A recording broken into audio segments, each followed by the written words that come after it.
Now the pebble, you'll notice that one side has the holes on it. You'll want that side up. All right. I have started out sometimes, whoops, with the pebble holes on the bottom, and you just find that you start flooding the ice. So the holes on the upside, and like I said, one of the areas that gets worn the most is right here around the hack. So you want to make sure you do a good job on that. Maybe later in the year we might have something to cover the hacks so that we aren't putting water on there and making them a little slippery. Now you'll notice sometimes people say, well, make sure you get all the way to the outside. And probably this pebble is not getting to the outside. But why? I'm just replacing the pebble that's been worn off. And there are very few rocks that are ever going to go outside of where this pebble is landing, which is probably about a foot inside the sideboards.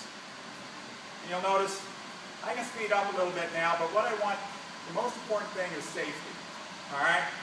So in terms of speed, you can go fairly slowly from hack to hog line. Here, as you can see, I'm walking at a pace that I'm very comfortable with. I feel safe.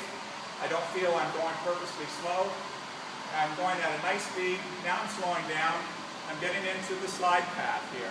This is where most of the pebble has been worn off, but I'm not coming to a stop. All right? The arm keeps going at the same speed. Now, I'm at the back line. I'm anxious. Where's the hack? All right? I start watching the end of the backboard. This is where things can go wrong. All right? Stepping over the hack, stepping onto the backboard. Just be very slow. Don't worry if a little extra water drops on it. Your safety is more important than a few drops of water. The pebble is now frozen. All right? It's almost instantaneous. You might want to stop this for a second before stepping on the ice.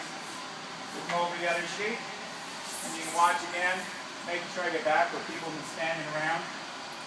And if I could get everybody to make sure that when they first come out of the warm room with their shoes at about 72 degrees, that they don't immediately do a practice slide.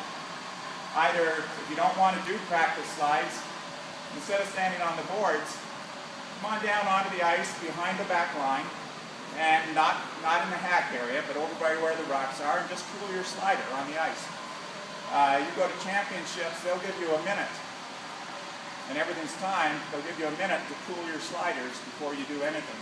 It's very important. They don't want that slide path worn out before the game even starts.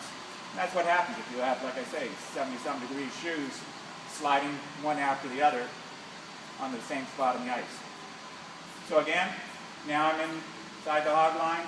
Just, maybe it's not even perceptibly slower than there. And again, the arm is just sort of comfortably. It's not going like this.